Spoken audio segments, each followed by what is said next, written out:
We had one of the most interesting science club sessions yesterday. But before we get to the science club itself, the day before that, we ran into friends, very good friends, and it was the birthday of one of the science club early participants. He turned 9. We've known him since he was 5. And so I said, well, the science club, and by the way, it's the session that you guys a couple of years ago or more said that it would be the best session if we could do cooking, the science of baking and cooking and things like that. So you have to come. Or we can't come because they're going to theater. And I'm thinking, this is really serious. I mean, it's teaching young boys something of self-sufficiency, that they can actually make a meal for themselves in an emergency and make one for their family. Yeah, but theater. Okay. So the science club happened. These 2 kids didn't come, and their parents. Other kids came. 15 kids came. It was a blast. It was absolutely fascinating. Every one of them, you can see that from home. Some of them have the skill. Some of them don't have it, but they like to learn it. Right? It reminds me of me when Mom was teaching me how to make, plum jam, not plum brandy, plum jam. As a Romanian, I never learned from Mom how to make plum brandy, but I was teaching distilling to 7th graders while I was in 7th grade myself. So anyway, chocolate and fries and just a few things, and an egg, basic skills. Over time, they worked out fine.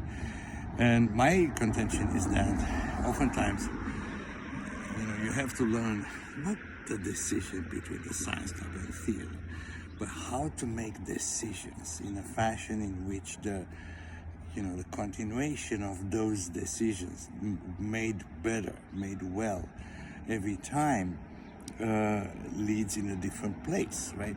And so when this morning I wake up and I see former Senator leader Mitch McConnell criticizing the United States for coming up with this city plan, a really idiotic plan. My words, not his, but his words may have been worse. Anything different than the 1-point plan about Ukraine. Russia gets out, let's say, end of story. Ukraine with help, but Ukraine, free Ukraine recovers and joins NATO and so on. But that's not the issue here. People pretend that it is Mitch McConnell's fault that we are where we are. And so my question is, well, where was Mitch McConnell? At the age of my science club participant choosing between theater and cooking, right?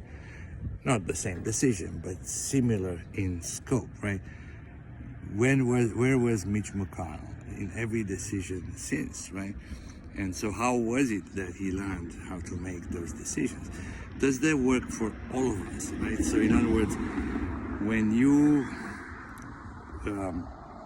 have your own responsibility over your life and you in some way choose, none of us can predict the future, but choose erroneously. But you don't know that it's erroneous in the moment, right? You have this impression that theater beats, cooking an omelette for yourself and learning about the vertical farm and learning about, new things. And theater is a great new thing, but which one are you going to pick, right? In my own life, my mom helped me choose film and electronics over going to typing. And I didn't like prototyping. I didn't go to typing. And I regret that I didn't go to typing. What is typing versus film and electronics for Mitch McConnell 70, 80 years ago? But what is it for all of us, right? And so we have to help make those decisions jointly well, right? We have to hold people to account. We have to make ethical and moral decisions every single time, so that, and then when we see someone who doesn't make moral and ethical decisions, we tell them so every single time. Does that make sense? If we do that together, then we'll learn together better and we'll adapt.